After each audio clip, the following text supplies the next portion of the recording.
Hey folks, so today we're going to cover the animated trees in Cinema4D video that I posted on social media, and we're just going to cover it in a little bit more depth so that, newer folks to Cinema4D kind of have a better idea of what to do and how they can use this strategy for all kinds of cool effects. And so the original video is from it's from Philo Wolgamuth on his Vimeo, and I recommend watching that. But I think for beginners, it might be a little bit too fast and maybe not in depth into explaining what's going on. So I wanted to update it because it's pretty old, and also just explain a little bit more about what we can do with this. So the first thing we need is just a straight line. So we're going to use an end side, two-sided, and rotate it 90 degrees so it's pointing straight up. And then we can move it the radius upward, so 200. And now it should be resting on the ground. And then we can convert it to a spline by pressing C. And then we'll go into points mode, select all the points, and subdivide it maybe 6 times, maybe one more time. Well, no, that's fine. We're going to do one more.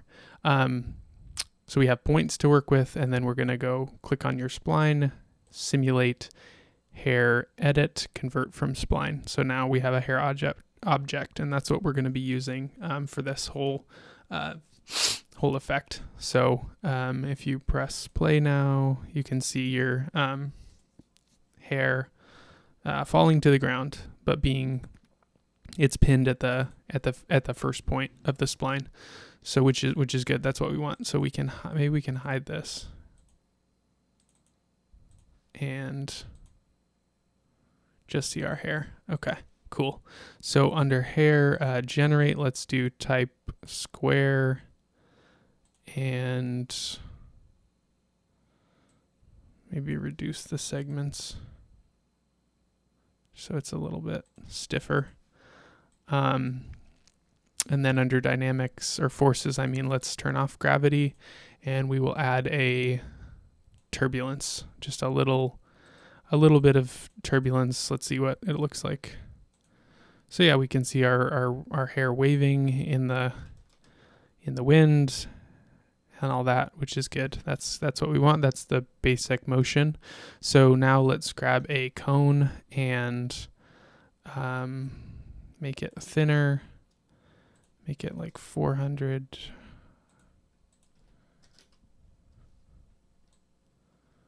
Yeah, that. And then we'll add some height segments to it so that we can see the motion once it's following the hair. So that's our cone set up now, and what we need to do is add a deformer, and we're going to be using the mesh deformer. So if you've never used the mesh deformer, basically it uses one object to make changes to the movement or the shape of another object. So you'll see what I mean here. When I add the hair object in here, it should follow along with the cone should follow along with the movement of the hair. But it doesn't. You can see our hair object moving, but our cone not moving. So typically, I think when you use just another piece of geometry, you can initialize this and it will work. But for this, we're going to need to do surface. We're going to need to go under advanced, change the mode to surface. And you have to remember to click initialize anytime you use the mesh deformer for it to work. You'll see that we have some memory storage here. So you can tell that something has happened. And then let's see. You can see our cone is now following the movement of our hair object perfectly. And it's super cool because, obviously we talked about using this to animate trees, but you can get obviously all kinds of effects. Like this looks like a really just natural, organic, like tentacle type movement. You can imagine just all kinds of applications that you could use this kind of same strategy for. And then, obviously when you're combining it with other effects, you can start to build some really cool procedural type setups.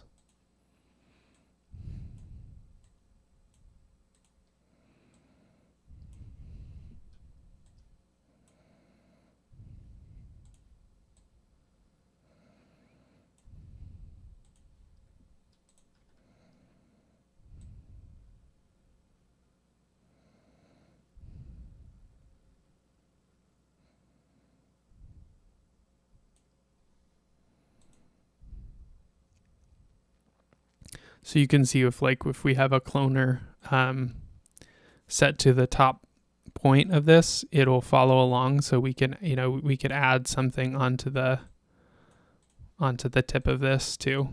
So, we can start to build whatever kind of thing you want to build. You can copy something to that, top point and have it kind of follow along.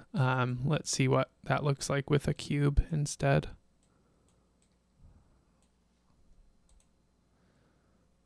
Yeah, and you can see the orientation following along really well, and everything. So it's a really powerful strategy, I think, both using the mesh deformer and also, being able to clone things onto points of, that deformed mesh that just follow along and work really nicely immediately.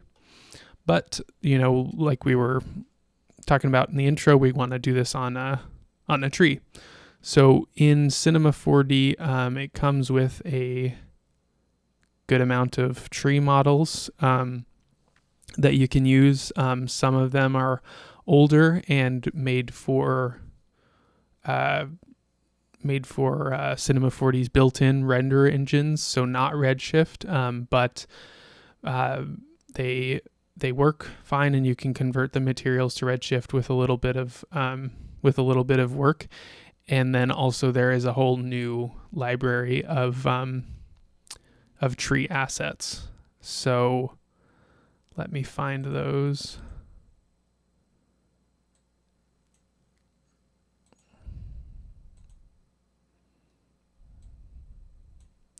Okay, so we have cutouts, European trees, mature, young. So all of these are older older models that will be set up for the Cinema4D render engines, not Redshift. And so you'll have to do conversions with any of these for the materials. And then if you go into the lab work tab, all of these have a Redshift icon on them, so you can tell that they are in fact Redshift ready to go. But in my experience, they've been pretty slow to work with. So we're just going to start with one of these trees here, the alder tree. And so the first thing we want to do is just scale it so that it is the same height as our hair object. So we can hide our cone for now, and then we will switch our mesh deformer to the alder tree, and it just needs to be on the same level as this null that includes the trunk and the branches. So and then we'll need to reinitialize it, and the memory will jump up a huge amount because we have a lot more polygons to to follow along with the mesh deformer. So let's just press play, and you can see immediately, everything is working, obviously, and it looks crazy because we have too much turbulence, and for any kind of sort of realistic wind, we're going to need to turn it down quite a bit. So let's do that. And now once we reduce the strength and scale quite a bit, you can see we start to approach something more realistic, in terms of just a light breeze blowing through this tree, and the leaves and branches kind of moving somewhat independently as well.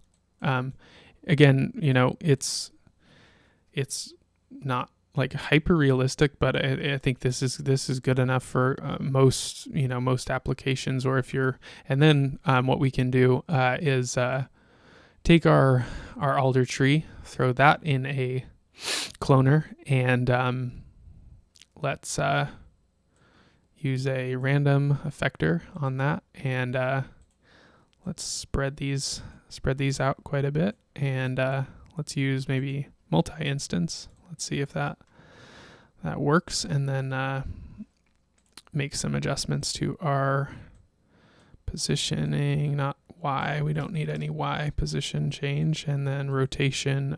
We want to rotate them around the H axis, and then scale. We can scale these a bit, and then you can see once they update in the viewport, we can start to get some procedural kind of forest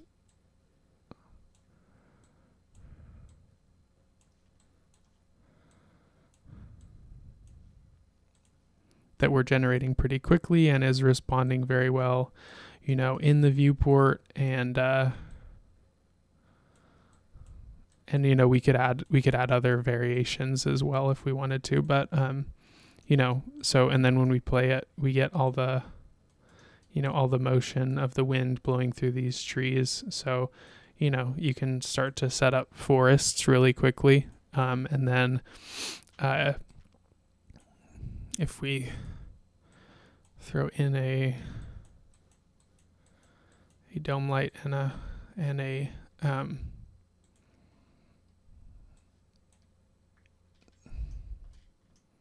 well, here, rather than the dome light, let's just use the sun and sky rig.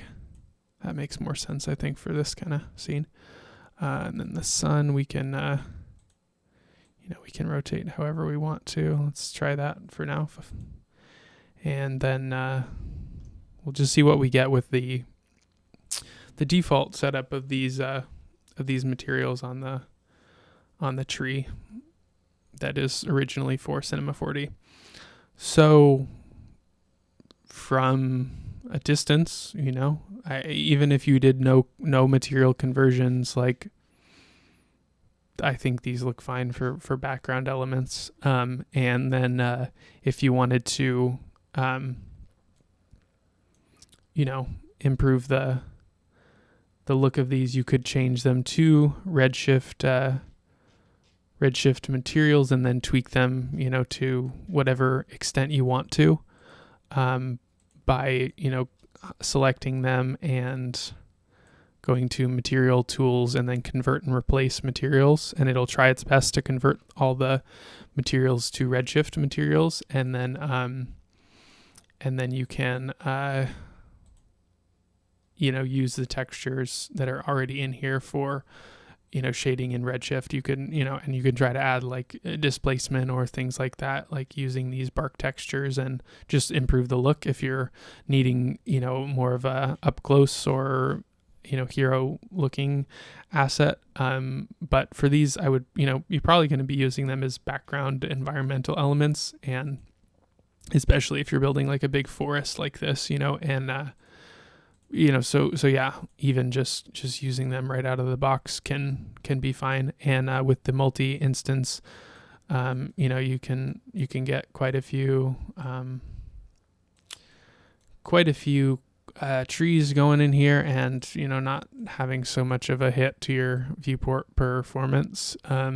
So, and that is with even our procedural wind.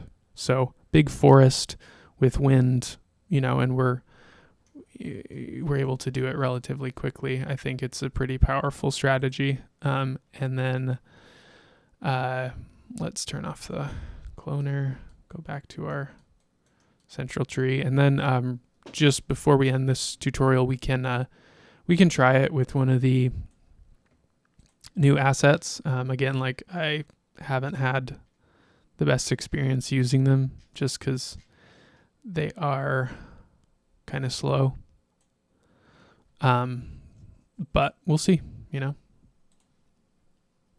So again, let's scale it down to match our spline height, and then we will grab the mesh deformer out of there, and maybe we'll put this in a null and put the mesh deformer in here. Hide our alder tree, make sure our cloner's off, and let's turn off the light in the viewport and click our mesh, reinitialize it, and it's going to be even higher because these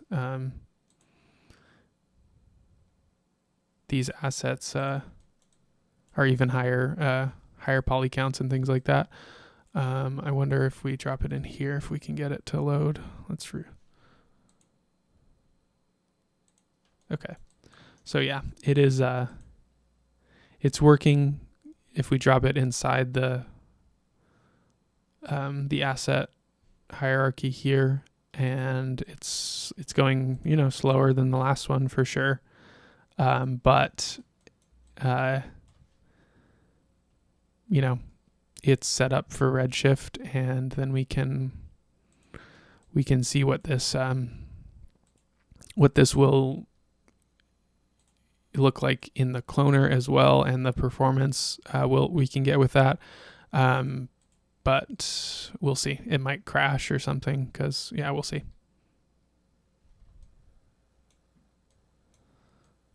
Okay, so still, decent performance, slower than the alder tree for sure,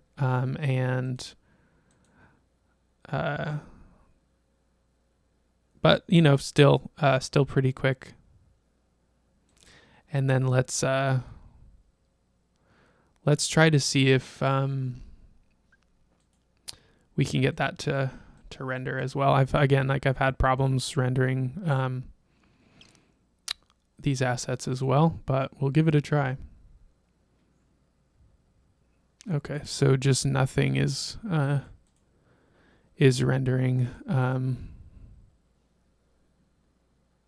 Maybe if we switch these to render instances, they will work.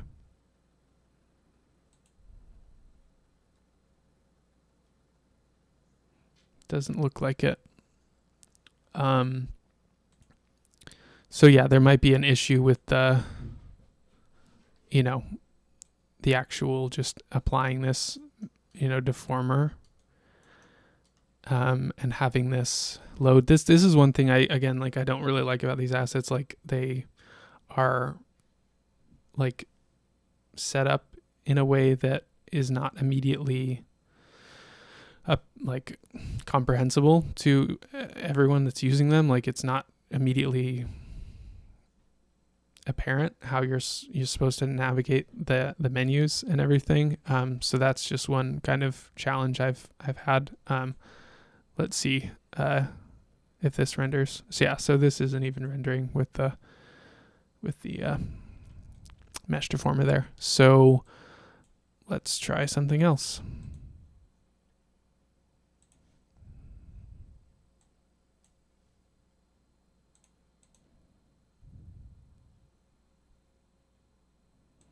Yeah, so this is really just not wanting to work.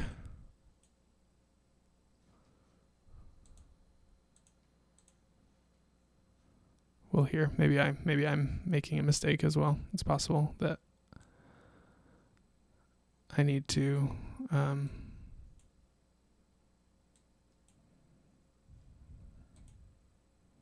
reinitialize this or something. I'm not sure.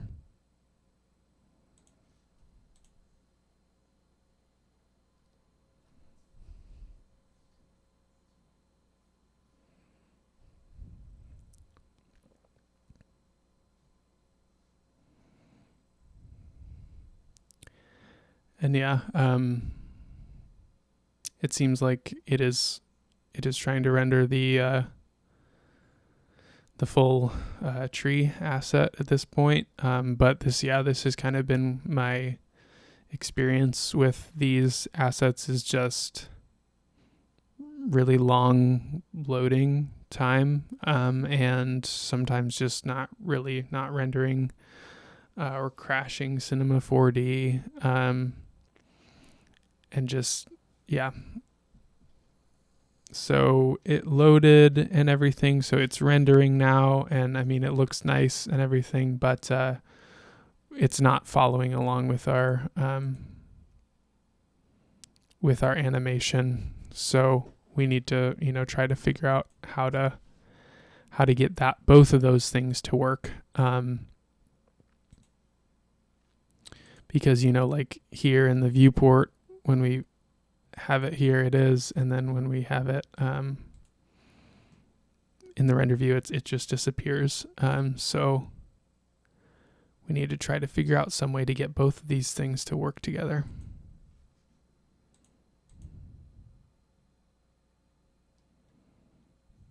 Okay, so it looks like it's working on the proxy object. Let's see if we can get this to render now.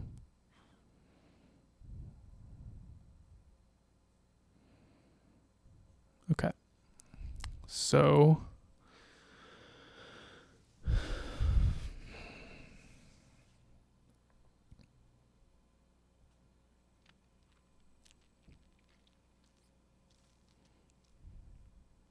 it looks like it's going to render. Obviously, again, like, these things take too long to load, in my opinion. Like, I don't want to wait every time it needs to load one of these assets, 30 seconds for the IPR or the render view to kick off.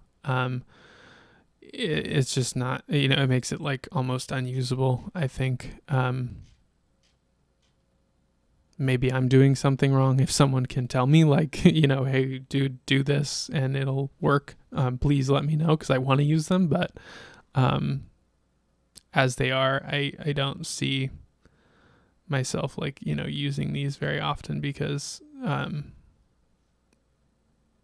how slow they are. And let's crank up the turbulence a little bit just to see,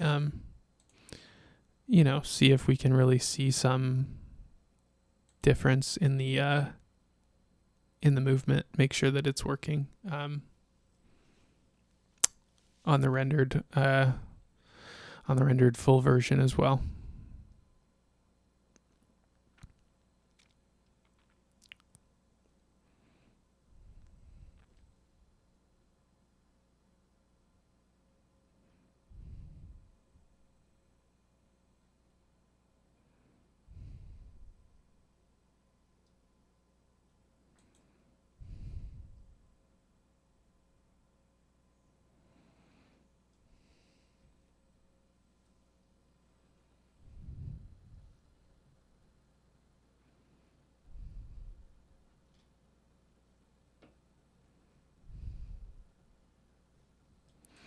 Yeah, so I'm not sure if the animation is transferring from the proxy object to the full object. Again, like, I don't really like how these are laid out, these assets, and obviously I obviously don't like the performance of them currently. And again, maybe I'm using them wrong. So if I am, point that out to me and help me to learn. But yeah, I would say, these other assets work great. The alder tree and some of these older assets, or probably other assets you can find will work well too. So, and then obviously you don't have to use this with any assets. Again, you could just use shapes and other things that you want to build from scratch. So, because I think the heart of this is just using the hair dynamics to create interesting organic motion, and then using the mesh deformer to take the movement from one object and apply it to another. And there's a ton of power in that strategy, just for all kinds of effects. So keep that one in mind. I think it's a really good one to use. And let me know if there's questions or anything that you have in the comments, and I'll look forward to seeing you in the next video. Bye.